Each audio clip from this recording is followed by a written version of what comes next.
Welcome to the Win Anyway podcast. This is your host, Rich Hopkins, the Win Anyway guy. Today I want to talk about friends and friendship. We all have friends, I think.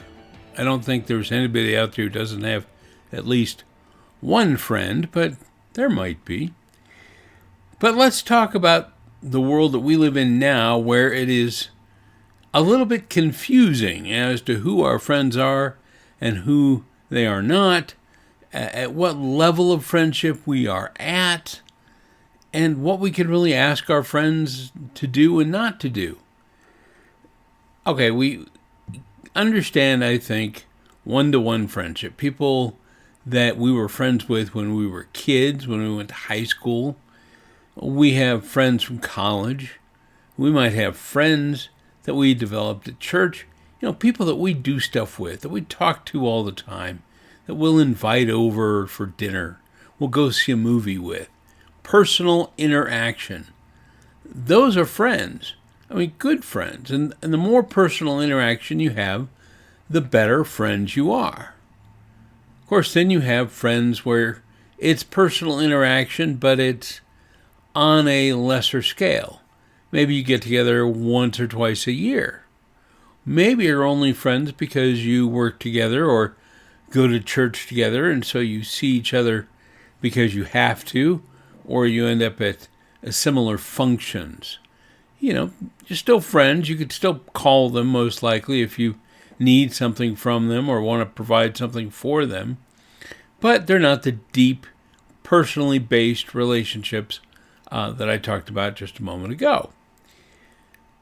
Then we start getting to higher or possibly lower levels of friendship where they're just people we know. Maybe they're in our Rotary group, our Toastmasters group. They're in our professional association. We know of them. We may sit in the same room, but we don't really know them. But we know they know us. We know them. And in a pinch, we might contact them. Hey, make an announcement. I'm moving this weekend.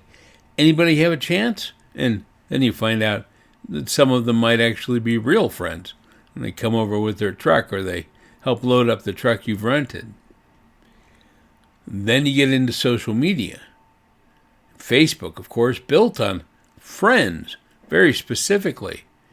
I've got 5,000 friends on my main account, plus over 800 followers. A lot of the 5,000 friends are people I actually know and have had interactions with. A couple of them would qualify as very personal friendships. Less than maybe 25, though. But then I have the higher level friendships, lower level friendships, that would make up another, probably 1,000.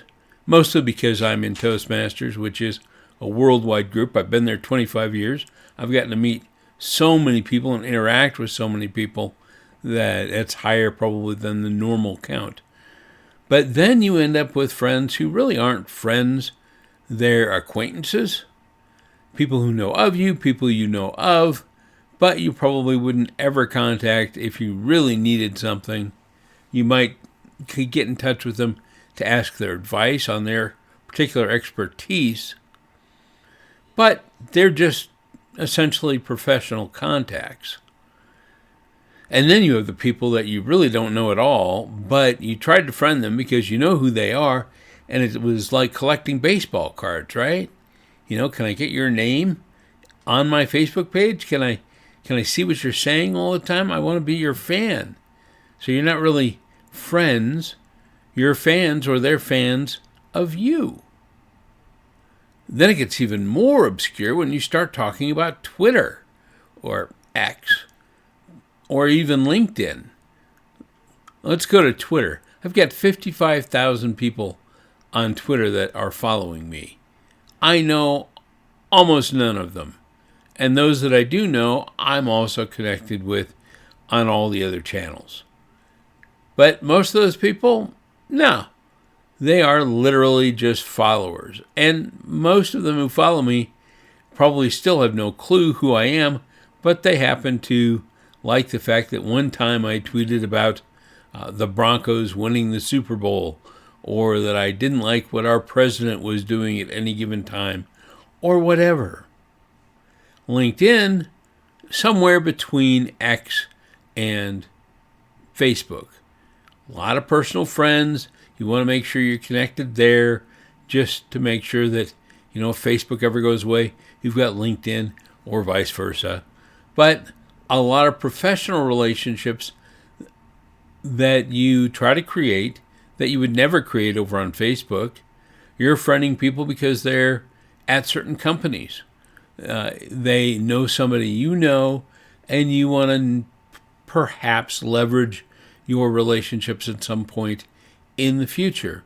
They don't know you, but because you know someone they know, they'll accept you, which conversely happens on Facebook quite often as well. But are they friends? I think they're potential friends. I mean, let's face it, everybody's a potential friend, right? So think about it in terms of, what do you want? How do you want to define your friendships? And how do you want to use your social media? I'm kind of a marketer on my social media, but my social media has a lot of personal opinions and thoughts and ideas and jokes and stories, but I still am professional on it. I try not to post anything that I would someday regret posting, that it's personal perhaps for me and my friends, but not so personal that some fan couldn't see it and be fine with it, or I'd be fine with them knowing it. How you curate your social media and your friend groups is up to you, but you have to decide for yourself, what consequences are you ready for? Who are you willing to let know how much about your life? I've got a lot of friends who are very tight-knit on their platforms. I've had some personal friends not friended me on my social media platforms because they don't want my huge following to have access to them. So I'm too wide open for their taste, but we're still personal friends. And that's cool. I'm all good with that. Social media is hugely powerful. Personal friendship, hugely powerful. Take advantage of friends at every level. Take advantage of being a friend at every level. Then you're finding a way to win anyway for you and your friends. And if you're looking for help on your next speech, building your keynote, got an emergency presentation you've got to give at work, get in touch with me. Rich at richhopkins.com. We can talk about doing something to help you develop and deliver your best message for your best audience.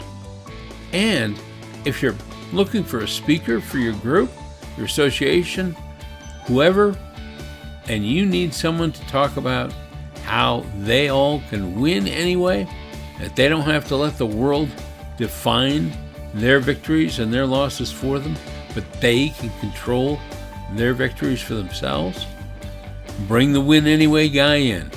Again, contact me at rich@richhopkins.com. Thanks for listening, and remember, keep your friends close and your enemies closer. Ha ha. Didn't think I'd throw that one in there, did you? Anyway, have a great Win Anyway day.